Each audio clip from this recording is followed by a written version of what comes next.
कि देखा हम ज्यादा पढ़ल लिखल तो ना ही हो, हम मगहिया में अपन बात रखा है। पटना यूनिवर्सिटी का बीएन कॉलेज हॉस्टल और सैदपुर हॉस्टल ने आपको लीडरशिप तो दे दिया कि जहानाबाद का तूफान चुन्नू शर्मा नाम।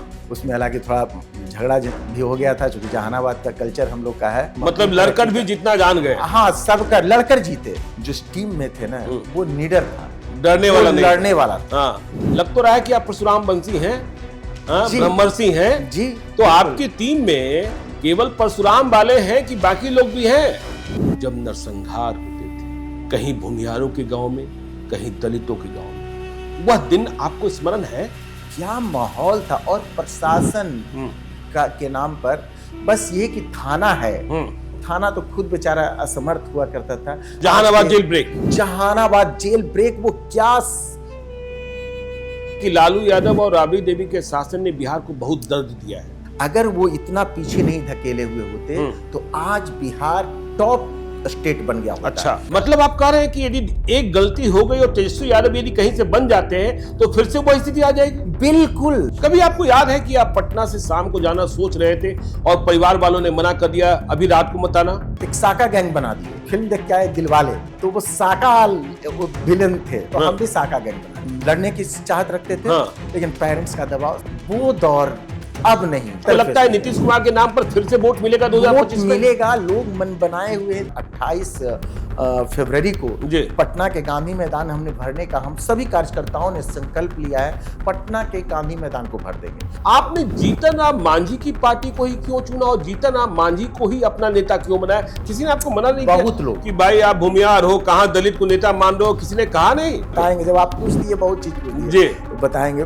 भात दाल चोखा बना था मुख्यमंत्री हाउस में। जीतन राम मांझी शब्द ही अगर कहीं कहते हैं और डाउन टू अर्थ हटा दी। लेकिन कभी कभी ऐसा सच बोल देते हैं ना कि सरकार के लिए परेशानी हो जाती है। दिल से बोलते हैं क्या? सब लोग कहेगा कि साले भूमिहार का लड़का है, ठग रहा है। हम ये जहानाबाद से ही लड़ेंगे, मैं लड़ने जा रहा हूँ। वही जहानाबाद ना जहाँ बहुत नरसंहार होते थे। क्या आप बताते हैं जहानाबाद के लोगों की भाई मैं जीत गया तो जो नहीं हो पाया वो कर देंगे?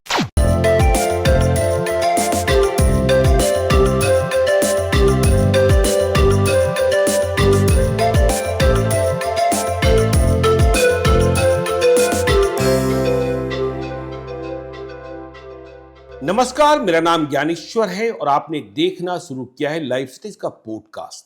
देखिए, 2025 में बिहार विधानसभा का चुनाव है और लाइव सिटीज की कोशिश है कि पॉडकास्ट के माध्यम से हम बिहार में 2025 के जो धुरंधर हैं उनसे आपको रूबरू कराएं, उनसे आपका परिचय कराएं। वे लोग जो बिहार में विधानसभा का चुनाव लड़ना चाहते हैं, बिहार की तस्वीर बदलना चाहते हैं। हमारी कोशिश, आपकी कोशिश और बिहार को बेहतर बनाने के लिए यह आवश्यक है कि अच्छे लोग, नए लोग राजनीति में आए ताकि बिहार देख सके, नयापन महसूस कर सके। तो आज हमारे साथ देखिए रितेश कुमार उर्फ चुन्नू शर्मा जी हैं। बहुत बहुत स्वागत है चुन्नू शर्मा जी। आप जहानाबाद से आते हैं और जब हमने आपके बारे में सुना और समझा तो मालूम हुआ 19 जनवरी को जहानाबाद में आप एक रैली करते हैं गांधी मैदान में, और गांधी मैदान में इतनी भीड़ इकट्ठा हो जाती है कि लोग तुलना करने लगते हैं कि नरेंद्र मोदी की रैली में अधिक लोग थे कि चुन्नू शर्मा की रैली में। तो चुन्नू शर्मा जी जहानाबाद में, हमने जहानाबाद के एक पत्रकार मित्र को फोन किया, उन्होंने कहा जहानाबाद का तूफान चुन्नू शर्मा का नाम। तो यह तूफान आपने जो पैदा किया है, और दूसरी बात जो हम कहना चाहते हैं कि आप चुनाव लड़ने को तैयार हैं। आपने पढ़ाई लिखाई बहुत अच्छी की है, आपने तो मार्केटिंग और फॉरेन ट्रेड में एमबीए किया है, फिर चुनाव लड़ने को, बिहार की सेवा करने को, और पिछले कई वर्षों से गांव से आप जुड़े रहे, जहानाबाद से ही आते हैं। लेकिन सबसे बड़ा सवाल और शुरुआत यहां से, कुछ मीठी बातें कर ले। हमने जब आपको फोन किया तो आपका कॉलर टोन था ओम साई राम, ओम साई राम। भगवान साई में, ओम साई राम में बड़ी आस्था है क्या चुन्नू जी आपकी? सबसे पहले तो आपको और आपकी पूरी टीम को दिल से धन्यवाद जी कि मुझे, दरअसल हम लोग लाइव सिटी जब भी देखते हैं जी तो एक्यूरेसी के लिए न्यूज़ जो है, और आपका इतना परफेक्शन होता है हर बिहार का जो अतीत है, प्रेजेंट है या फिर फ्यूचर, ये सारा जो आप लोग डिटेल्स देते हैं तो बहुत अच्छा लगता है। और आपके तमाम व्यूअरों को भी मेरे तरफ से अभिवादन है। और सर आपका सवाल सबसे पहले मेरे एजुकेशन के लिए है या फिर कैसे पॉलिटिक्स में हम आए? पहले तो ओम साईं राम कह हाँ, दीजिए। ओम साईं राम जी तो ये साईं बाबा, शिरडी वाले साईं बाबा की असीम कृपा है जी। और उनका ही हम भक्त हैं। देखिए उनके ही भक्त हैं। उनके ही भक्त हैं। हाँ। और मेरा मानना है जी। देखिए ये पॉलिटिक्स में नहीं चलता है, आज की प्रेजेंट में जो न्यू एरा के लोग इसको सुनना पसंद नहीं करते जी। हैं। और लेकिन सच्चाई है कि हम जो भी हैं, अगर आप आज लाइव सिटीज के पास सामने बैठे हैं और ज्ञानेश्वर जी जैसे जो बिहार के जाने माने न्यूज मेकर हैं, अगर उनके सामने बैठे तो इससे शिरडी वाले साईं बाबा की असीम कृपा है। आज बृहस्पतिवार का दिन भी है और जब हम कार्यक्रम को रिकॉर्ड कर रहे हैं तो ये एक बार फिर साबित हो गया मेरे सारे कार्यक्रम जो भी है वो कोई तय नहीं होता है, सब बाबा का आशीर्वाद, बाबा का ब्लेसिंग। और लंबा अगर जाएंगे कैसे हम बाबा के मतलब बाबा के शरण में गए तो उतना लंबा जाएंगे तो फिर अगर आप कहें तो वो भी छोटा एक इंटरेस्टिंग कहानी बता ही दीजिए ना। हाँ, तो हम बहुत सुनाना इसको पसंद करते हैं जी। दरअसल हुआ क्या कि हम गांव में रहते थे और मेरे बड़े भाई की शादी हुई थी। हाँ। और शादी के बाद मेरा बड़ा भाई जो है हमको बोरिंग रोड में पटना में, हाँ, NIIT जो नीट कंप्यूटर क्लासेज होता है उसमें एक डिप्लोमा कोर्स होता है सॉफ्टवेयर इंजीनियरिंग का जी। तो वहाँ मेरा नाम लिखवा दिया, कंप्यूटर वगैरह खरीद दिया और प्रेशर दिया कि तुमको बेहतर करना है। और हम BN कॉलेज हॉस्टल से आते जाते थे। अच्छा, तो BN कॉलेज हॉस्टल से आपका वास्ता रहा? हाँ, वास्ता रहा है। हाँ। और वो सब मेरा घर है, मतलब पटना यूनिवर्सिटी उछल कूद करते रहे हैं? नहीं, हम उछल कूद करने उछल कूद वाले नहीं है, लेकिन उस आंगन में बहुत सुकून महसूस होता है। और उस पर फिर अब पीछे नहीं जाएंगे। सैदपुर हॉस्टल भी कुछ दिन रहने का, सैदपुर हॉस्टल भी रहे? हाँ, कुछ दिन रहने का। खाती और खूंटा दोनों ठीक है? दोनों सब वहां से सीखे और सुनते हैं कि वहाँ के दीवार के अंदर जो लोग रह जाते हैं तो किसी भी दुनिया के किसी भी क्षेत्र के लिए परफेक्शनिस्ट हो जाते हैं। जी बिल्कुल। तो ये मैं राजनीति चुना हूं और देखते हैं BN कॉलेज और सैदपुर। हाँ, तो आप बता रहे थे ओम साईं राम की कृपा। तो ये बोरिंग रोड चौराहा पे साईं बाबा के मंदिर नहीं था, एक टेम्पररी टेंट में लोग पूजा करते थे, बिल्कुल याद है, फोटो रखकर। और तो क्या हम भी थर्सडे का वो दिन होता था तो हम ऐसे ही खड़ा हो जाते थे और उसमें प्रसाद खाते थे, भक्ति भाव भजन। उसमें बताया जाता था जो शिरडी में आएगा आपद दूर भगाएगा। और इधर प्रेशर भी मेरे भाई का रहता था कि इतना खर्च हो रहा है, थोड़ा महंगा कर लो। हाँ, बाबा आपके ही मतलब चरण में है। हम पता करने लगे कि आखिर शिरडी के साईं बाबा कौन है। तो बोला कि शिरडी जाइए।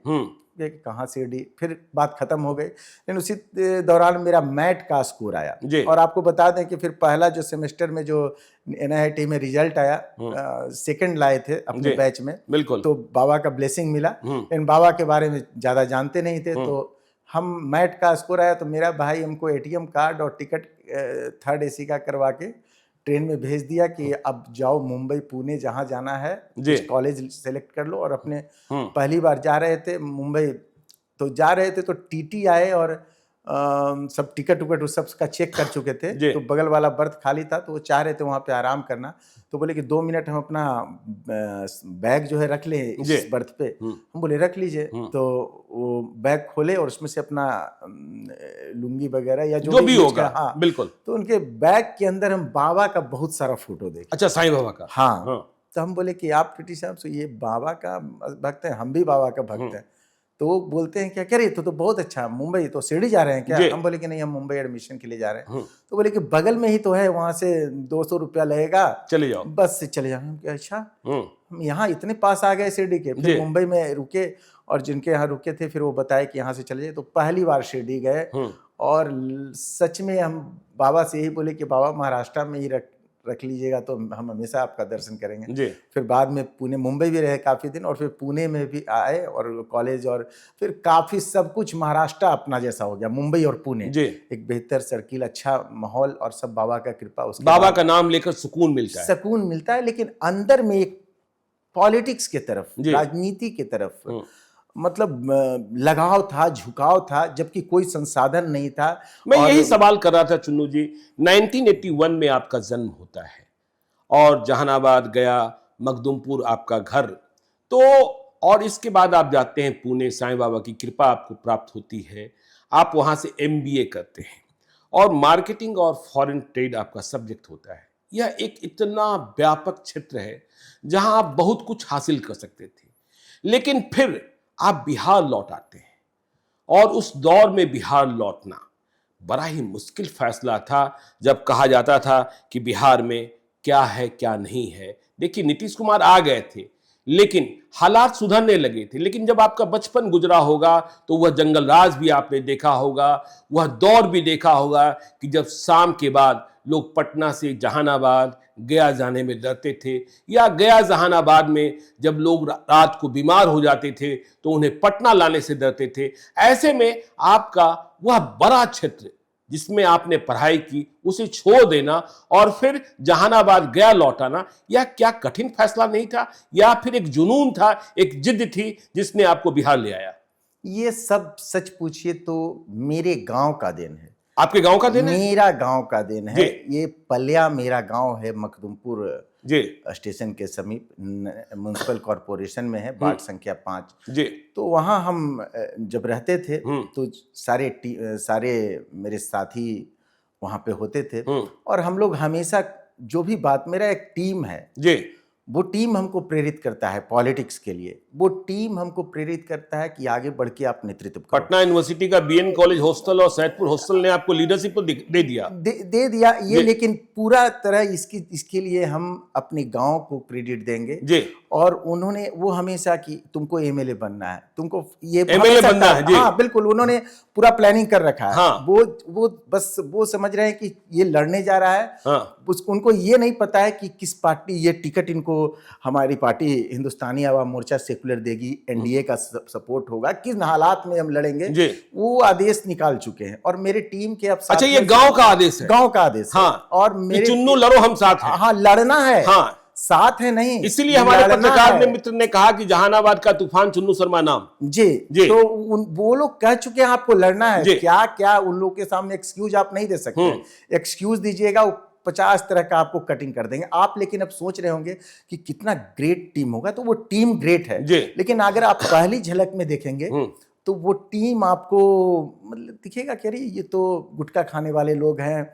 हो सकता है आपको टेम्पू पे लटके हुए भी हमारे टीम के सदस्य दिखाई पड़े। और मतलब जो आम माहौल का एक भरपूर मजा लेने वाला, और उसी टीम के हमको लीडर अभी चुना गया है। और जो आपने पूछा था कि आपने डिग्री हासिल किया, तो हमारे पेरेंट्स भी चाहते थे, मेरा बड़ा भाई विशेष करके उसका हार्दिक इच्छा था कि ये कुछ बेहतर करे। और हम भी इससे मिलने आए मुंबई पुणे में। बिल्कुल हसरत तो थी। हाँ, कैसे हो।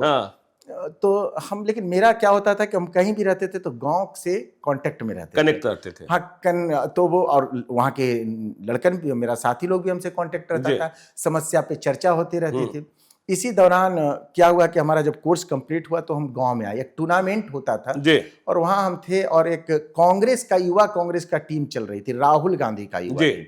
तो वहाँ सब प्रेरित करने लगे कि आप सदस्य बना सकते हैं, तो आप युवा कांग्रेस के अध्यक्ष बन सकते हैं, जिला अध्यक्ष बन सकते हैं, और उसके बाद जो भी युवा कांग्रेस के लीडर हैं, टॉप लीडर हैं, वहाँ पर आप बेरोक टोक आप अपना विजन बता सकते हैं, मिशन बता सकते हैं। तो अंदर में पॉलिटिक्स था और पॉलिटिकल थे, सारा चीज का परवाह किए बगैर गार्जियन की बात, मतलब हम जानते थे कि इसके लिए बहुत गुस्सा होंगे, भैया कहते थे, बड़ा नाम करेगा, माँ पिताजी सब जो भी पापा कहते हैं। हाँ, तो लेकिन क्या हुआ कि हम उस युवा कांग्रेस की टीम से जुड़ गए और सदस्य बनाए। तो याद नहीं है, लेकिन एक विधानसभा में बहुत बेहतर मखदुमपुर विधानसभा, हाँ, सदस्यों की संख्या बना लिए।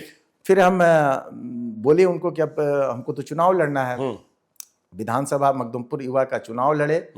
पहले उसमें पंचायत नीचे स्तर पे चुनाव हुआ, उसका हमने करवाया चुनाव, और उसके बाद हम प्रखंड स्तर पे, वो जिला में हुआ था, उसमें हालांकि थोड़ा झगड़ा भी हो गया था, क्योंकि जहानाबाद का कल्चर हम लोग का है, हल्का झगड़ा भी हुआ। हाँ, जहानाबाद का खून तो गर्म होता ही है ना। हाँ, आप जो कहिए। और वो झगड़ा में मेरे रिजल्ट पे रोक लगा। अच्छा, फिर ये भी हो गया। हाँ, रिजल्ट फिर कैसे कैसे ऊपर में कांटेक्ट किया गया, बात किए तो रिजल्ट क्लियर हुआ। और फिर लग गई युवा कांग्रेस की तरक्की के लिए हम, मतलब लड़कर भी जितना जान गए। हाँ, सबका लड़कर जीते। हाँ, लड़कर मारपीट भी हुआ, लेकिन उतना विशेष नहीं जाएंगे। मतलब ये नहीं कि मेरे गाड़ी को साम दाम दंड भेद सब कुछ सब शुरू से और मेरे लिए समर्पित पल्ल्या वो लोग थे कि नहीं इसको बनाना है। आपने कहा कि गांव ही मेरी टीम है और गांव ने ही आदेश किया।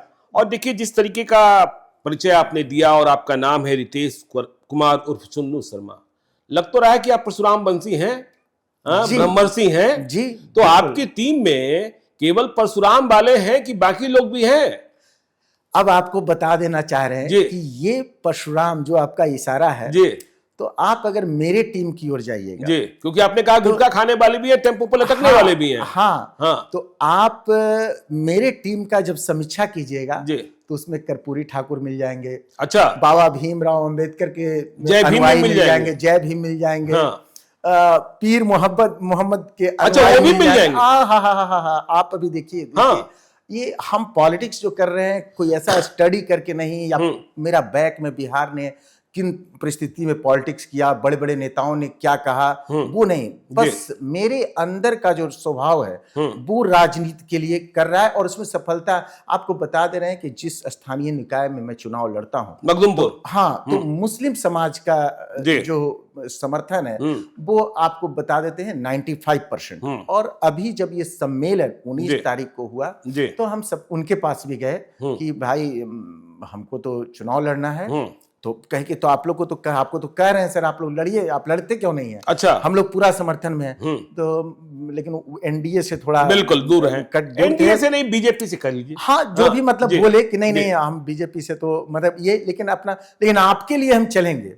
और आप यकीन नहीं मानेंगे 19 तारीख को हजारों की संख्या में बहुत जगह से लोग आए, मुस्लिम समाज के लोग, लेकिन कुछ लोग सैकड़ों की संख्या में टोपी पहने हुए थे।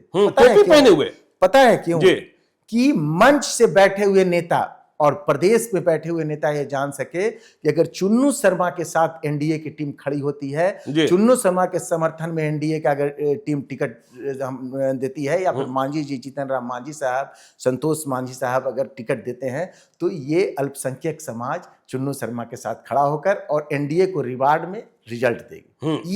ये दिखाने के लिए महिलाओं की संख्या, महिला कहाँ जाते हैं भीड़ में, लेकिन आप विश्वास आप हमारे नेता से पूछ सकते हैं या फीडबैक लिख सकते हैं, आपका सब जगह कम से कम 8 से 9 हजार महिला थी। 8 से 9 हजार महिलाएं 9 हजार। और ये मैं दावा कर रहा हूं कि बड़े बड़े लीडर आपने अभी बोला था ना कि वहां का जो आपको फीडबैक मिला, जहानाबाद का तूफान, नरेंद्र मोदी जी बिल्कुल जो तुलना होने लगी, तुलना हो रही है, तो ये कितनी बड़ी बात है। ये सुनकर बस अपने और एक विधानसभा के चुनाव के लिए,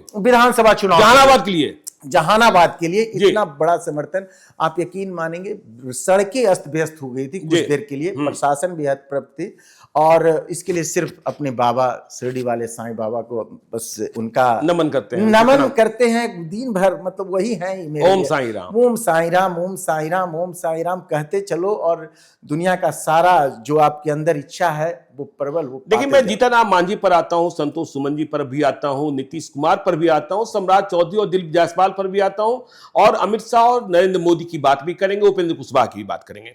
लेकिन आप जहानाबाद से आते हैं, जो बातें हुई कि वहां का खून गर्म है, जब आपका बचपन, तो देखिए, और वह दौर जब नरसंहार होते थे, कहीं भूमिहारों के गांव में, कहीं दलितों के गांव में, वह बचपन भी आपको याद होगा और वह दिन भी आपको याद होंगे जब माँ पिता शाम को कहते थे बेटा जल्दी सो जाओ, और रात को लोग गांव में पहरा देते थे हथियार लेकर, कहीं कोई बाहरी दस्ता ना आ जाए। वह दिन आपको स्मरण है? बिल्कुल स्मरण है।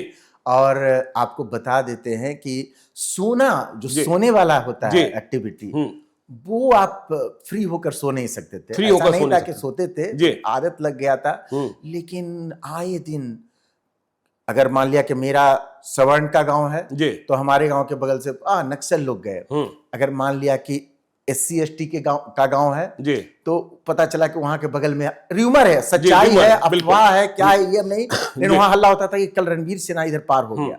मतलब क्या माहौल था। और प्रशासन के नाम पर बस ये कि थाना है, और ये भी लोगों के मन में हुआ करता था कि हो सकता है थाना को भी लूट ले, थाना को भी लूट ले। और थाना सिर्फ ये इसलिए है कि मतलब ऊपर से शायद मैसेज करके हेल्प मंगा ले, नहीं तो थाना तो खुद बेचारा असमर्थ हुआ करता था। देखिए वो उन बातों को याद भी नहीं किया जा सकता है, याद करने से ही सिहरन सा होता है। Jehanabad jail break, Jehanabad jail break, वो क्या हम उस समय बोकारो में थे, बोकारो में थे। हाँ, और जब वो टीवी पर सुनने लगे, कोई कानून व्यवस्था नहीं, मतलब उस राज का, पहले अराजकता का जो सबसे निचला स्तर होता है या टॉप कहिए, वो चीज था, वो दिन था, वो पीरियड था, वो शासन नहीं। मतलब आप यह कहते हैं कि लालू यादव और राबड़ी देवी के शासन ने बिहार को बहुत दर्द दिया है? बिहार को बहुत दर्द ही नहीं, ऐसा दर्द जिससे निकलने में शायद जिस तरह से हमारे मुख्यमंत्री, लोकप्रिय मुख्यमंत्री नीतीश कुमार जी काम कर रहे हैं, अगर वो इतना पीछे नहीं धकेले हुए होते तो आज बिहार टॉप स्टेट बन गया होता। अच्छा। लेकिन चूंकि ये दिक्कत है कि इतना हमारे स्टेट को पीछे कर दिया गया है, खास करके लालू प्रसाद यादव जी और 1990 से 2005 का कार्यकाल, इतना पीछे कर दिया गया है कि अभी आगे आने में, और नीतीश कुमार जी का आने वाला 5 साल बेहतरीन जो है, आपको लगता है अगर देंगे नीतीश कुमार जी अब भी बेहतर देने की स्थिति में हैं? नीतीश कुमार जी सिर्फ और सिर्फ बेहतर दे सकते हैं, सिर्फ और सिर्फ बेहतर। अच्छा। गड़बड़ नहीं दे सकते हैं, गड़बड़ नहीं। देखिए सबसे पहले तो उसका है, आपको सोचना चाहिए कि नीतीश कुमार बिहार एनडीए के एक तरह से कह सकते हैं अघोषित नेता है। हम उतना नहीं पता, नहीं वो तो घोषित ही नेता है, नेतृत्व तो उनका ही होगा। जी बिल्कुल। तो उनको घोषित कौन किया? जी बीजेपी ने। उनको घोषित करने में राजनीति के सबसे बड़े अनुभवी और सबसे माहिर खिलाड़ी आदरणीय श्री जीतन राम मांझी साहब, हमारे आदरणीय संतोष कुमार सुमन सर, हमारे देश और दुनिया के सबसे लोकप्रिय नेता हमारे प्रधानमंत्री नरेंद्र मोदी जी, अमित शाह जी। कहा जाता है कि अमित शाह को देख के ही राजनीतिक में बैठे हुए लोग हड़बड़ाहट महसूस करते हैं, पता नहीं कब क्या एक्शन ले। और उन सभी लोग, चिराग पासवान जी, उपेंद्र कुशवाहा जी, तो इन सभी लोगों का सपोर्ट एक ऐसे व्यक्ति के पीछे का है, तो हम लोग को तो डायरेक्ट मान लेना चाहिए कि ये बेहतर है और सिर्फ बेहतर के लिए बने हैं। और ऐसे भी उनका जो बीता हुआ ये 15 साल जो उन्होंने डिलीवर्ड किया है ना बिहार को, ये सच में हम as a human being, Bihar के नागरिक होने के नाते उनका ऋण कभी नहीं चुका सकते। और हम प्रत्येक नवयुवक भाइयों से भी अपील करेंगे कि हमारा बिहार क्या था, ये जानने का प्रयास किया जाए, क्योंकि आपका और हमारा एक गलती पता नहीं बिहार को और फिर कितना पीछे ले जा सकता है। मतलब आप कह रहे हैं कि यदि एक गलती हो गई और तेजस्वी यादव यदि कहीं से बन जाते हैं तो फिर से वही स्थिति आ जाएगी? बिल्कुल। अच्छा, इस बात का डर है? इस बात का डर है, और सिर्फ मेरे अंदर ये डर। लालू यादव का प्रतिबिंब आप तेजस्वी यादव में भी देखते हैं? बिल्कुल देखते हैं, और ये देखते ही नहीं है, इसका सैकड़ों उदाहरण है। लेकिन मैं आपको बता देना चाहता हूं, और ये डर सिर्फ मेरे अंदर नहीं है, ये बिहार के प्रत्येक महिला वर्ग, आप पता है नीतीश कुमार जी का ताकत क्या, महिला, युवा, बुजुर्ग। तो बुजुर्ग तो सब कुछ इनका खेला देखे हुए हैं, आरजेडी का खेला देखे हुए, वो तो जाने की बात ही नहीं है। महिला वर्ग, वो नीतीश कुमार और प्रधानमंत्री नरेंद्र मोदी जी के पीछे हो लेते हैं, उनको विश्वास, ट्रस्टेड चेहरा मिला हुआ है काफी दिनों को, वो छोड़ेंगे नहीं। और युवा भी देखिए, विकास, तरक्की की, आज क्या बिहार में तरक्की हो रहा है। मतलब अब पटना की सड़कों की बात करें तो जो 2 साल पहले या 1 साल पहले या फिर 6 महीना पहले पटना होकर आए हैं और अब आते हैं, और वो भी संध्या का समय हो, प्रकाश का समय हो, तो कहते हैं कि अरे कहाँ सारे रोड चेंज। कभी आपको याद है कि आप पटना से शाम को जाना सोच रहे थे और परिवार वालों ने मना कर दिया, अभी रात को मत आना? देखिए, हम लोग वैसे लोग थे, बताया ना, मेरा घर पल्या है, और आप लोग पल्या को विशेष नहीं जानते, लेकिन हम लोग जो टीम में थे ना, वो निडर था, लड़ने वाला था। वो हम लोग को ये ड्रीम, जब इस तरह का होता था घटना, तो हम लोग चाहते थे कि एक टीम बनाए और एक साका गैंग बना दिए। साका गैंग बना दिया? अच्छा, चुन्नू शर्मा ने गैंग भी बना दिया? हाँ, और उसमें साथी थे, दीपू थे, चूटा बूटा, जितने बहुत सारे हमारा, जैसे आप बता रहे, तो एक फिल्म देख के आए दिलवाले। अच्छा, तो वो साका विलन थे, अमरीश पुरी, तो हम भी साका गैंग बना लिए। अच्छा।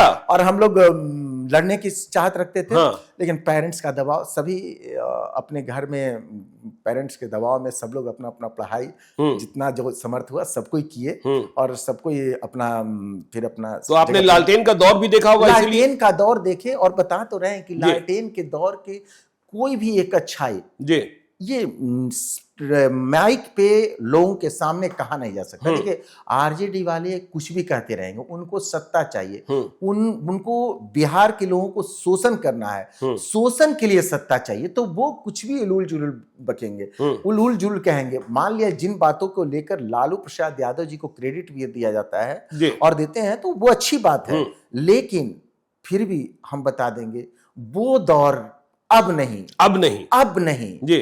हमें एक नया विकल्प, अभी नीतीश कुमार जी का विकल्प जो है नीतीश कुमार से बेहतर होना चाहिए। जी बिल्कुल। तो बिहार में अभी नीतीश कुमार से बेहतर फेस नहीं। आपको लगता है नीतीश कुमार के नाम पर फिर से वोट मिलेगा 2025 में? मिलेगा, लोग मन बनाए हुए हैं। देखिए हम ग्राउंड पे आपको बताए ना, इतना बड़ा सम्मेलन, और अभी लगातार अभी पार्टी का, मेरा हिंदुस्तानी आवाम मोर्चा सेकुलर का 28 फरवरी को पटना के गांधी मैदान हमने भरने का हम सभी कार्यकर्ताओं ने संकल्प लिया है। कल ही मीटिंग में थे राष्ट्रीय अध्यक्ष संतोष कुमार सुमन सर थे, तो उनके सामने हम लोगों ने संकल्प ले लिया कि पटना के गांधी मैदान को भर देंगे।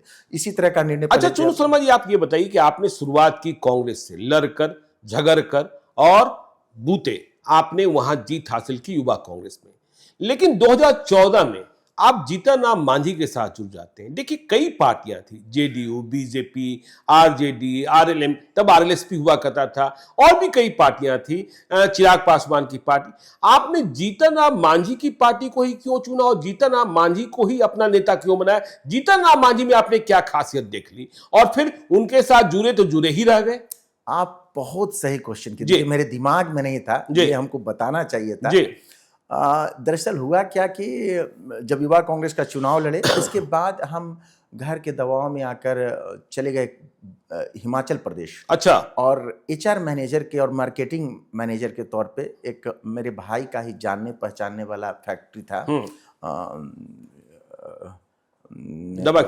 दवा की। तो उसके एमडी से मेरे भाई का रिलेशन था, तो बोले कि इसको उनको बोला कि काम जाके तुम बद्दी में क्या? हाँ, बद्दी में तुम सीखो जाके और तुमको तो वहाँ रह गए, काम करने लगे। लेकिन बताए ना, मेरे ग्रामीण हमसे लगातार कांटेक्ट में रहते थे, और उस समय गांव के समस्या को लेके हमेशा लोग चर्चा करते रहते थे। जब भी हम काम में मेरा दिल लगता तो वो फोन करके मेरा माइंड जो है, तो नवरात्रा का समय था, समस्या इतना बताया गया कि हम नवरात्रा का बहाना करके घर पे चले आए घर पर। हाँ, रह रहे थे कमाने के लिए, लेकिन दिल था गाँव में। पटना बोरिंग रोड में फ्लैट था जी, और वहाँ रहने लगे, और हम अपने घर में बताया कि अब वहाँ नहीं जाएंगे, हमको बैंकिंग का तैयारी करना है। अच्छा, बहाना मारा आपने? बहाना बना के। और यहाँ से ग्रामीण से मिलने लगे, यहाँ आते थे तो कहीं रेस्टोरेंट कहीं भी बैठकर गांव का समस्या सुनते थे। और नगर पालिका का चुनाव जो है वहाँ होना, मखदुमपुर होना था। पहले वार्ड पार्षद चुने जाते थे और उसके बाद चेयरमैन चुने। तो हमारे टीम के साथियों ने कहा कि तुमको वार्ड पार्षद का चुनाव लड़ रहा है। हम एक टीम के ही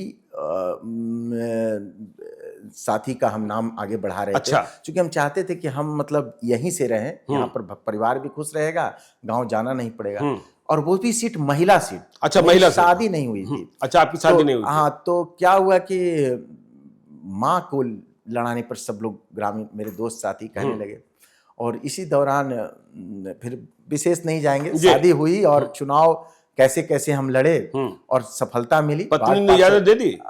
पत्नी जिस दिन, पत्नी तो चाहती है कि पति नहीं, जिस दिन मतलब आज शादी है और उसके नेक्स्ट डे के मतलब एक दिन के बाद अगले दिन नॉमिनेशन है। अच्छा। और मेरी माँ को ये नहीं पता, मैंने अपनी माँ को कहा कि बेला मखदुमपुर के बाद है, वहाँ मनीता है मेरा की शादी हो जाएगा, तो हम दर्शन करने आएंगे। अच्छा।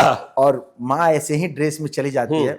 जहानाबाद लड़के लोग मेरे टीम के साथी रहते हैं, उनको सुपुर्द करते हैं और उनको कागजी कार्रवाई जल्दी जल्दी में करवाया जाता है। और माँ कि कहाँ ले आए वहाँ कर, और हम उनको छोड़ के गाड़ी के साथ चले जाते हैं गांव, और जो टीम माने आना चाहते हैं हमारे नॉमिनेशन में उनको लेके आते हैं। तब तक माँ लौट चुकी होती है पटना। अच्छा। मतलब उसको बस ये हुआ कि साइन कैसे कैसे कर दी, बस सिंबल मान के, और फिर हम वार्ड का चुनाव लड़े। काफी परेशानी हुआ। ससुराल वाले भी क्या कर रहे हो? ससुराल वाले को पूरा समझ में भी नहीं आया कि लड़का है क्या। हाँ, वो समझ रहे थे कि इन बाहर ले जाएंगे, वो ले जाएंगे।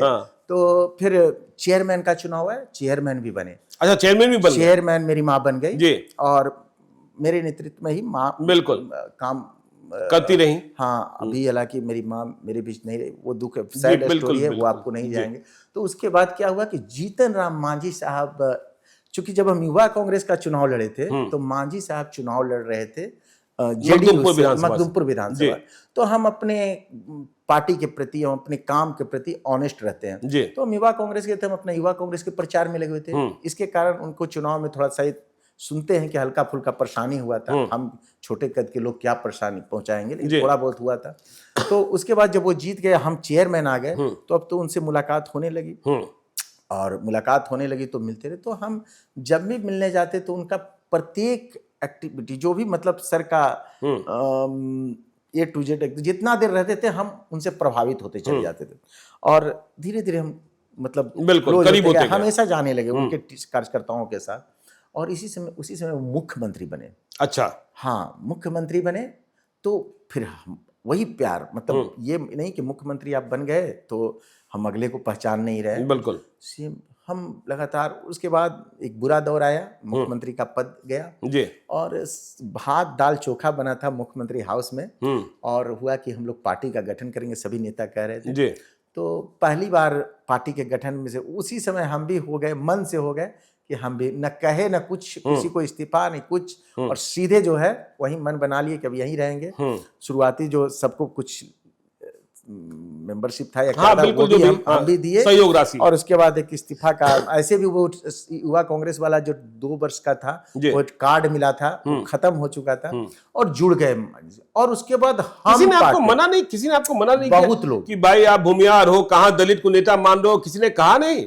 देखिए, भूमिहार, ये जब आपको आपने क्वेश्चन किया तो मैं आपको बता देना चाहता हूं, भूमिहार ही नहीं, सारे सवर्ण SC ST के तमाम लोग, बाकी पूरे मांझी जी को अति पिछड़ा, मुस्लिम समाज, सारे लोगों ने भरपूर प्यार दिया है। अच्छा, तो जीतन राम मांझी नाम का एक शख्स जो है बिहार के पॉलिटिक्स में, उनको हमारे जो राजनीतिक पॉलिटिक्स में जो कम्युनिटी में जिनको आप लोग बांट दिए हैं, बिल्कुल, तो सारे कम्युनिटी का उनको समर्थन प्राप्त है। हाँ, ये हमने महसूस किया है। और लेकिन हमको बहुत सारे शुभचिंतक लोग और मेरे फ्रेंड में भी लोग कहे थे कि तुम कहाँ कांग्रेस में थे, तुमको ये नहीं करना चाहिए था, तुमको जो है यहाँ, मतलब उनका पार्टी क्यों ज्वाइन किया, हम पार्टी का कोई वजूद है। तो हम सोचे कि ये मेरा खुद का बिल्कुल कि हम पार्टी का कोई वजूद नहीं तो वजूद बनाएंगे। सारे राजनीतिक पार्टी का शुरुआती दौर में कोई वजूद नहीं होता है, बिल्कुल। तो हम लोग वजूद अंदर से पूरा संकल्पित, समर्पित, राष्ट्रीय सचिव का पद मिला हम पार्टी में, और हमने सारे मुश्किल हालात भी देखे, लेकिन ये भी देखे कि हमारे लीडरशिप का जो लीडर का क्वालिटी जो है, मुश्किल वक्तों में भी जहानाबाद के गांधी मैदान भरने का काम किया, गया में भी भरने का काम किया, और धीरे धीरे गाड़ी बढ़ चली, और अब तो हम लोग 4 आ गए विधानसभा के सदस्य। हम अपने फ्रेंड सर्किल में बोला करते थे पिछले विधानसभा चुनाव में, देखिए ये पॉलिटिकल मत लीजिएगा, बताएंगे जब आप पूछ दिए, बहुत चीज पूछ दिए तो बताएंगे। बोलते थे कि 7 मिला है, ऐसा हो कि 7 हमारी पार्टी जीत जाए। अच्छा। और हमारे NDA सरकार को बनने में 7 ही की जरूरत हो, और वो मेरा पार्टी जरूर, और ये सच होकर गया जब 4 जीते और 4 का समर्थन। तो हमारे फ्रेंड सर्किल में हमेशा रिमाइंड करे यार तुम तो बोला था, और बोला था, देखो तुम्हारा बात सच हुआ। तो हम अभी बोलते हैं सर, मैंने अपनी टीम में, ये मेरा कॉन्फिडेंस, मेरी टीम के साथियों का कॉन्फिडेंस है कि यार अभी मगध में NDA का स्लॉट खाली है और मेरी पार्टी बेहतर कर रही है, तो मेरी पार्टी को NDA जहानाबाद सीट दे देगी, और मंत्री का भी पद हम मिलेगा, क्योंकि NDA मगध को एकदम अभी थोड़ा खाली पड़ा हुआ है। तो हम लोग मान के हमारा टीम चल रहा है कि ये लड़का हमारा टीम का साथी। चलिए देखिए, उस पर आते हैं कि आप जहानाबाद से चुनाव लड़ेंगे, हम पार्टी को सीट मिलेगी नहीं मिलेगी। जीतन राम मांझी और संतोष सुमन में क्या आपको दिखा जो दूसरे नेताओं से अलग है? जीतन राम मांझी की उम्र भी हो चुकी है, क्या उनकी कमान, उनकी विरासत को संतोष सुमन ठीक से संभाल पाएंगे, या फिर जीतन राम मांझी की समाप्ति के बाद पार्टी भी समाप्त? देखिए, आप जीतन राम मांझी जी में क्वालिटी पूछ रहे हैं, तो हम बता रहे हैं कि जितना समय उनके साथ बिताते हैं, अब तो 10-15 मिनट का समय काफी है, व्यस्तता होती है, या फिर कभी घंटों भी बैठते हैं, तो जितना समय बैठते हैं तो हम अपने आसपास सकारात्मक ऊर्जा का संचार हम पाते हैं। अच्छा। मतलब बहुत सारा क्वालिटी हमारे अंदर आती है। देखिए, ग्रेट पर्सनालिटी के साथ अगर आप समय बिताएंगे ना, तो आपके अंदर ग्रेटनेस का कुछ पार्ट तो जरूर आएगा, और ये हम दिखता है। और वो इतनी सिंपल है, डाउन टू अर्थ शब्द मत कहिए, ये डाउन टू अर्थ वो फ्रेज वगैरह ये सब नहीं। जीतन राम मांझी शब्द ही अगर कहीं कहते हैं और डाउन टू अर्थ हटा दीजिए, मतलब वो इतने सिंपल, इतने सहज और कॉमन हम लोग जैसे लोगों के लिए मतलब हमेशा मोटिवेट करने का काम करेंगे। ये है कार्यकर्ता को कैसे करना है। अच्छा। कार्यकर्ता बेटा जो कहिए, कैसे अपने कार्यकर्ताओं, अगर आपका उस समय आप सोच लीजिए कि जीतन राम मांझी जी की पार्टी हिंदुस्तानी आवाम मोर्चा सेकुलर, जिसको हमारी भी पार्टी, मेरी भी पार्टी है, तो जब अगर मेरा हौसला डाउन है तो अगर उनको लगता है, पता नहीं भांप लेते हैं कि अभी एक परिवार के सदस्य या परिवार के गार्जियन होने के नाते इसको संभालना है, तो हल्का सा सपोर्ट कर देंगे। अब कभी लगा कि राजनीतिक कार्यकर्ता के तौर पे थोड़ा डिमोटिवेट है, तो वो कैसे टाइट करना है वो कर देंगे। और संतोष कुमार सुमन सर के बारे में बता देंगे। उनके देखिए, जीतन राम मांझी जी सब ट्रस्टेड हैं और पूरा परखे हुए हैं, इनके बारे में हम लोगों को कुछ नहीं, झूठ नहीं, वो सच के लिए बने। अच्छा, सच के लिए बने। देखिए, जीतन राम मांझी जी में एक स्पेशल क्वालिटी है, और जब स्पेशल क्वालिटी के पर्सनालिटी इस धरती पे आए हैं और कुछ स्पेशल संकल्प लिया और स्पेशल किए हैं, तो इसका मतलब कि स्पेशल पावर का उन पे ऊपर ब्लेसिंग है। लेकिन कभी कभी ऐसा सच बोल देते हैं ना कि सरकार के लिए परेशानी हो जाती है। दिल से बोलते हैं क्या? वो दिल से बोलते हैं, दिल से। ये पब्लिक भी कहते हैं कि पब्लिक के लोग में ओपिनियन है कि भाई मांझी जी का, और सुनते हैं उनका क्या बोले पड़े, लेकिन आप खूब बढ़िया मगही भी बोल लेते हैं। मगही जब बोलते हैं तो सब कोई उनको सिर्फ सुनना पसंद करता है। एक दो लाइन सुना दीजिए मगही में जब बात होती है। अब शुरुआती में कहते हैं कि देखा, हम ज्यादा पढ़ल लिखल तो ना ही हो, लेकिन हम मगही में ही हो, हम मगही में अपन बात रखा है से जहानाबाद के जनता सब लोग यहाँ पर आयल थी। सब आदरणीय सम्मानित। हम बहुत बड़ा आदमी नहीं, लेकिन हमार पार्टी है हिंदुस्तानी आवाम मोर्चा। अब देखिए, इसी तरह से बिल्कुल इसी तरह आप अचानक पूछे नहीं तो उनका और भी कुछ मही का बात अभी दिमाग में, आप अचानक पूछ दिए तो अब मेरे दिमाग में जो आया सो हम बोले, और बहुत अच्छा लगता है। संतोष सुमन के बारे में, संतोष कुमार सुमन सर जो है, वो तो हम लोग के साथ ही, मतलब राजनीति में तो उनके पास पहले दूसरी पार्टियों का भी शायद अनुभव है, जेडीयू बीजेपी जो पता है उसमें, लेकिन हिंदुस्तानी आवाम मोर्चा सेकुलर का बैनर पोस्टर डिसाइड करने से लेकर, अच्छा, टॉप लीडर डिसाइड करने में, चुनाव कौन लड़ेगा, चुनाव पर सबका अनुभव है। अच्छा, मतलब क ख ग घ से लेकर कंप्लीट वर्ड, कंप्लीट सेंटेंस, ये सब बनाना उनको आता है। और ये हिंदुस्तानी आवाम मोर्चा सेकुलर में रहकर वो मैंने अपनी आंखों से देखा। एक और चीज बता देंगे, जब वो राष्ट्रीय अध्यक्ष बने तो मैसेज मार्केट में गया कि ये तो राष्ट्रीय अध्यक्ष जीतन राम मांझी जी के बेटा हैं। हाँ, बिल्कुल, और इसलिए मिल गया। लेकिन मैं आपको सच्चाई बता रहा हूं कि ये बात सच नहीं था। हम एक कार्यकर्ता होने के नाते भी डिमांड करते, अच्छा, संतोष कुमार सुमन से बेहतर विकल्प कोई नहीं हो सकते। और वो उन्होंने साबित किया किन विषम परिस्थितियों में उन्होंने राष्ट्रीय अध्यक्ष का पद संभाला। आप याद होगा, एनडीए के अन्य अलायंस सहयोगियों का दबाव था कि आप विलय कीजिए, लेकिन उन्होंने कार्यकर्ताओं के बात पे स्टैंड लिया। कार्यकर्ता चाहते थे कि हर हाल में मेरी पार्टी अपना अलग अंदाज में रहे, और अलग अंदाज में रहा। और फिर देखिए, एनडीए का हिस्सा भी है, लेकिन वो अडिग है, वो अटल है। वो जीतन राम मांझी के पुत्र हैं, इसलिए नहीं, जीतन राम मांझी जी का तमाम खूबी हमारे नेता संतोष कुमार सुमन, इसलिए वो संतोष कुमार। अच्छा, चुन्नू शर्मा जी, देखिए, बहुत सारी पार्टियों के बारे में कहा जाता है कि जब नेतागिरी की बात होती है, टिकट की बात होती है, पद का बात होता है, तो माल जाल का बड़ा महत्व बढ़ जाता है।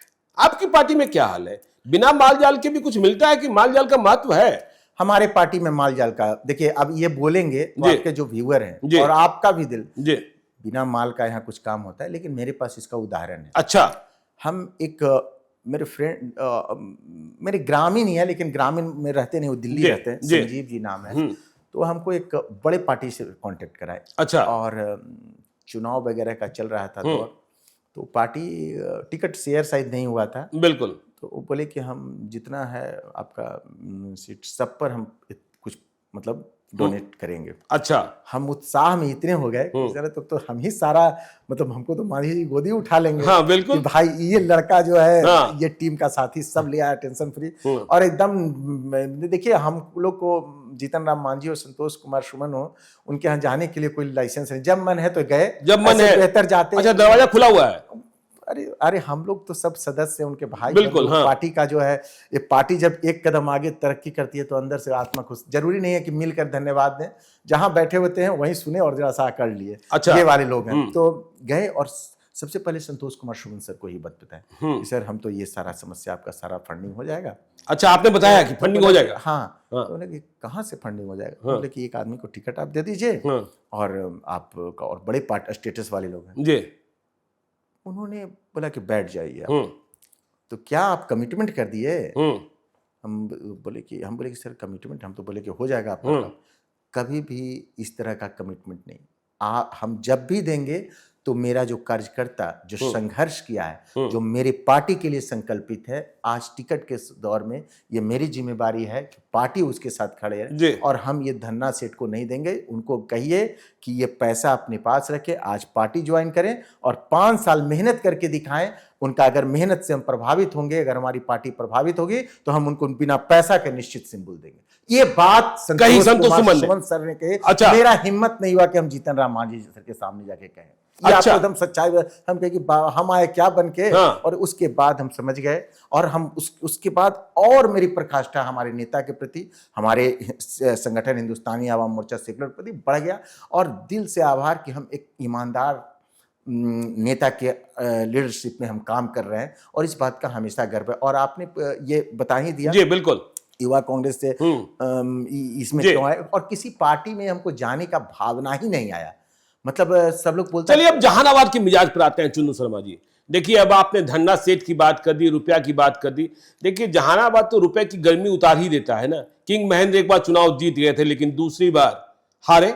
और आपने देखा 2014 में ही अनिल शर्मा, देश के बड़े बिल्डर, अब तो जेल में है, रुपयों का बोरा लेकर के जहानाबाद में उतरे थे, लेकिन उन्हें जनता ने मजा चखा दिया था। तो जहानाबाद को जनता प्यार उन लोगों को करती है जो उनके साथ जुड़े रहते हैं। आप जुड़ने के लिए तैयार हैं? हम जुड़ चुके हैं। हम जुड़ चुके हैं। अच्छा, जहानाबाद की जनता के साथ जुड़ चुके हैं। और जुड़ने का मतलब ये नहीं कि सिर्फ चुनावी मकसद से हम जुड़े हैं, जुड़ गए हैं, अच्छा लगता है। अच्छा, अभी आपको बता रहे हैं कि एक गोगिया सरकार का नाटक होता है ना, जादू वाला, जादूगर। तो उन्होंने हमको उद्घाटन के लिए बुलाया, और इतना अच्छा लगा कि वो मेरा अपने प्रचार अभियान में मेरा फोटो लगा दिया। अच्छा। तो बहुत लोग हमसे पूछे कि आप ही स्पॉन्सर हैं क्या, आपका फोटो लगाए। और गोगिया सरकार वाले से पूछे, यहाँ तक कि प्रशासन भी पूछा जब निमंत्रण लेके गए, ये चुन्नू शर्मा का फोटो लगा हुआ है, क्यों कुछ? तो बोले कि यही मेरे, वो कहे कि हम बोल दिए कि वही मेरे स्पॉन्सर है। अच्छा। हकीकत बात है कि ना तो मैं उनका स्पॉन्सर हूँ और ना कुछ। दरअसल हम और वो बैठे, जो उनका मैनेजमेंट बैठा, तो कहते हैं ना, महक, शरीर की खुशबू, बिल्कुल उनको लगा कि ये मेरे टीम का है। अच्छा। और वो कहे कि अब जो है समर्पण, अब वो गोगिया सरकार मेरे लिए बहुत अच्छा समर्थन। अब उनको पूछिए मोटिवेशन कहाँ से आया। तो हुआ क्या कि वो अपना प्रचार के लिए प्रत्येक टेम्पू के पीछे लगाते हैं, स्टिकर लगा रहे थे। तो बोले कि हम 5 में लगाना चाहें, लेकिन एक एक टेम्पू वाला मांग के और खुद से लगाया। अच्छा, बिना पैसे का। कि चुन्नू भैया का है, ये हमको मतलब छोड़ दीजिए। सो क्या बात है, आपको टेम्पू वाले से परिचय है सर? हम कि भाई हम उसी टीम के हैं, उसी टीम और मेरे शरीर का खुशबू, मतलब वो समझ गया कि अपना प्रजाति आ गया। जैसे कहते हैं ना, सियार को देख कर शिकार हुआ, तो उनको पता है कि ये हमारे बीच का है, जो लीडर बनेगा, जो नेतृत्व, और मेरे नेतृत्व से सब कुछ संतुष्ट हैं। वो लोग चाहते हैं, जहानाबाद की जनता चाहती है कि एक लीडरशिप जाए। जहानाबाद का परिचय आपने कहा कि हार्डकोर के लिए, लेकिन ये उदारता के लिए भी जाना जाता है। उदारता के लिए भी जाता है। जहानाबाद को सिर्फ पैसे के दम पर, जैसा आपने बताया कि ये देखिए, किंग महेंद्र जी की बात हम नहीं करेंगे, क्योंकि वो राजनीतिक, उनका जो कद है, वो सब हार जीत तो कभी, अब इंदिरा गांधी जी भी हार जाती है, तो हम उनका, लेकिन एक और बड़े पार्टी का अनिल शर्मा जी का भी नाम है। तो वो सब चुनाव, पैसा के बल पर आप राजनीति नहीं कर सकते।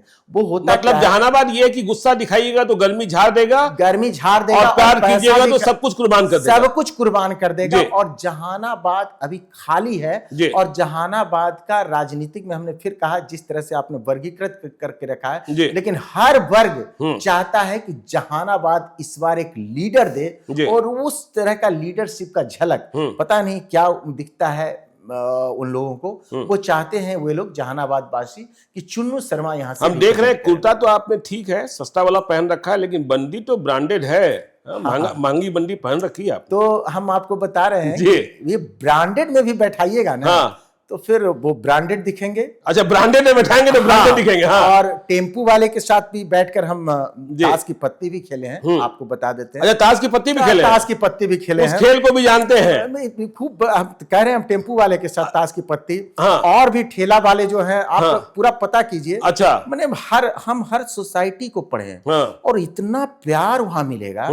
हम पता क्यों इतना उदार हुए जी। अभी अगर हम बोलेंगे कि हम जात पात में विश्वास नहीं करते हैं, हम तो सेवा भाव में विश्वास करते हैं, सब लोग कहेगा कि साले ये भूमिहार का लड़का है और ठग रहा है, लेकिन हकीकत है। और अगर ये ठगने वाला प्रोसेस रहता तो नगर पंचायत मखदूमपुर में इतने लंबे दिनों से, और प्यार लंबे दिनों में रहने के बाद क्या होता है कि आपके प्रति अविश्वास लोगों के बीच में, बिल्कुल, लेकिन मेरे लिए प्यार पनप रहा है। और दूसरा उदाहरण, जहानाबाद का रैली का जब संकल्प लिया और जहानाबाद के लोगों से मिलने लगे, तो आप अगर न्यूट्रल सर्वे है अगर आपके बिल्कुल, और मैं समझता हूं कि सरकार के पास होगा, प्रत्येक राजनीतिक पार्टी के पास होगा, एक एक कम्युनिटी जो उसको आप बांट के रखे हैं, सब लोग चाहते हैं कि चुन्नू शर्मा यहां से, मतलब चुन्नू शर्मा जो है, उन्हें जहानाबाद के सड़क की कचरी घुगनी भी पसंद है, और दिल्ली के लीला का 8,000 का प्लेट भी अच्छा लगता है। बिल्कुल है ना,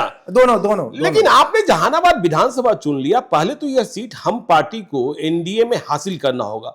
और देखिए, जब हम जहानाबाद विधानसभा का इतिहास देख रहे हैं, तो लगातार यहां जो एनडीए है चुनाव हार रहा है। आपको डर नहीं लगा कि हम जहानाबाद उस सीट को चुन रहे हैं? क्योंकि देखिए, हम इतिहास देखते हैं, 1952 में शिवभजन सिंह जीते थे, देखिए 1967 में महावीर चौधरी भी जीते, लेकिन इसके बाद रामचंद्र यादव, तारा गुप्ता, सैयद असगर हुसैन, हरिलाल यादव, मुनिका यादव, मुनीलाल यादव, सचिदानंद यादव, और अभी सुदय यादव। तो यह जो फहरिस्त है, यह बड़ी चुनौती पेश करती है, और यह दिखाता है कि देखिए, जहानाबाद की सीट तो है तेरी मेरी, लेकिन पहले हम पार्टी सीट प्राप्त करें, और फिर आप कैसे लड़ेंगे, क्या प्लान है जहानाबाद के लिए? देखिए, हमारी पार्टी कैसे सीट जहानाबाद का प्राप्त करेगी, ये हमारे नेता को सोचना है। ये जीतनराम मांझी साहब सोचे, संतोष कुमार सुमन सर सोचे, ये सोचने का मेरा काम नहीं। हमारे नेता पास विकल्प कोई और नहीं है, सिर्फ जहानाबाद है, सिर्फ जहानाबाद। मैं सिर्फ और सिर्फ जहानाबाद के लिए, और जहानाबाद को मैं रिप्रेजेंट करते हुए, बाकी नेताओं की तरह नहीं है कि यहाँ नहीं मिला तो वहां भी लड़ लेंगे। हम ये जहानाबाद से ही लड़ेंगे, और मैं लड़ने जा रहा हूँ। और एक चीज बता देना चाहते हैं, ये पार्टी जब हमारा राष्ट्रीय कमेटी का बैठक हुआ, तो हमारे राष्ट्रीय अध्यक्ष ने कहा कि आप लोग अपने सीटों पे तैयारी पूरी रखिए, सीट लाकर देना मेरा काम है। तो भाई, जब नेता ने आदि कह दिया, हम अपना काम करेंगे। और एक चीज और, आपने कहा कि एनडीए लगातार वहां लूजर रही, बिल्कुल 2-3, केवल मैं देख रहा हूं कि अभिराम शर्मा 2010 में एक बार जीत गए थे एनडीए, जब नीतीश कुमार जी का बिल्कुल टॉप एकदम स्वर्णिम काल था, तब वो जीत गए थे। और लेकिन उसके बाद लगातार है तो एनडीए भी चाहेगी ना कि ऐसे गठबंधन को सीट दिया जाए जिसका कैंडिडेट हमको ये सीट निकाल, मुसलमानों का भी वोट दिलवा दे।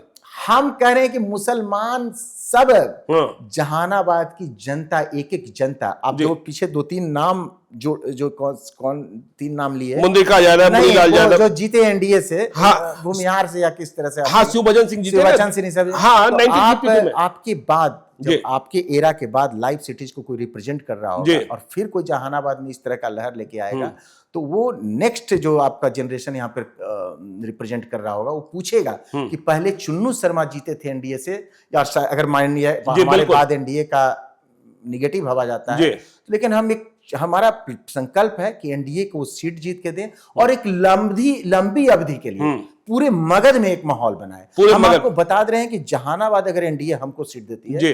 तो मखदुमपुर भी निकलेगा, घोसी भी निकलेगा, और एनडीए का तमाम वो क्षेत्र जिससे अभी मगध का जो क्षेत्र है जो एनडीए वंचित रह जा रहा है, वो सारा सीट आएगा। इसका मेरे पास मतलब हम पब्लिक का मिजाज एकदम पब्लिक का मिजाज है, और ये सब जनता करेगा, मेरे मालिक जनता करेंगे। जनता ने इस तरह का चर्चा मतलब तो 4 लोग मालिक हो गए आपके। हाँ, ओम साई राम, जीतन राम मांझी, संतोष सुमन और जहानाबाद की जनता। जहानाबाद की जनता जी, वो जहानाबाद की जनता, मखदुमपुर की जनता, मखदुमपुर की जनता जी, वही तो गाइडलाइन कर रहे हैं। वही गाइडलाइन है। वो उंगली पकड़ के हमको जहानाबाद पहुंचा दिए जी कि बेटा तुम वहां से काम करो। हाँ। वहां काम करो। और आप क्या बताएं, क्या महिला, क्या बुजुर्ग, क्या अल्पसंख्यक, क्या अति पिछड़ा, क्या एससी एसटी, क्या सवर्ण, क्या आप बताते हैं जहानाबाद के लोगों की भाई मैं जीत गया तो जो नहीं हो पाया वो कर देंगे लगातार, तो वही महागठबंधन वाले हैं ही।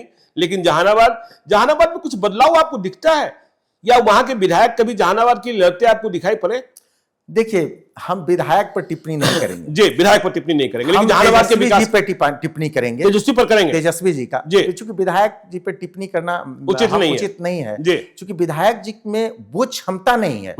हम जिस क्षमता की बात कर रहे हैं, हम जो जिस नजरिए से जहानाबाद के डेवलपमेंट के सोच, क्योंकि आपने देश दुनिया देखा, पुणे में पढ़ाई की, बॉम्बे में रहे, उनके पास उनको माफ करने लायक है। ये सुदय यादव माफ करने लायक। हाँ, सुदय जी के पास वो विजन नहीं हो सकता है। हाँ, वो परफेक्ट जहानाबाद जिस बोलने में प्राउड फील हो, वो उसके लिए कुछ करने के लिए सुदय जी के पास नहीं। वो ऐसे भी हैं, वो जीते हैं, बहुत अच्छा, उनको धन्यवाद। लेकिन कुछ बेहतर, कुछ नया। आपने पूछा कि क्या बोलते हैं लोगों को कि लोग आपके बिल्कुल जो आप कह रहे हैं कि टेम्पो वाले आपके साथ हो जाते हैं, महिलाएं साथ हो जाती हैं, हम आपको बता देना चाहते हैं कि हम नहीं बोलते हैं। जब भी हम बैठे रहते हैं तो वहां के लोग हमको प्रेरित करते हैं, अब आपको आगे लड़ना चाहिए, आप एक दिन विधायक जरूर बनिएगा, आप मंत्री बनिएगा, आपको मेरा भरपूर आशीर्वाद। महिला पुरुष बने, हम कहे कि ये क्या सच्चाई। हम तो नगर पालिका चुनाव में, बहुत सारे नगर पालिका चुनाव, लेकिन ये पब्लिक की भावना है, और वो भावना हमको प्रेरित किया, उसने मोटिवेट किया कि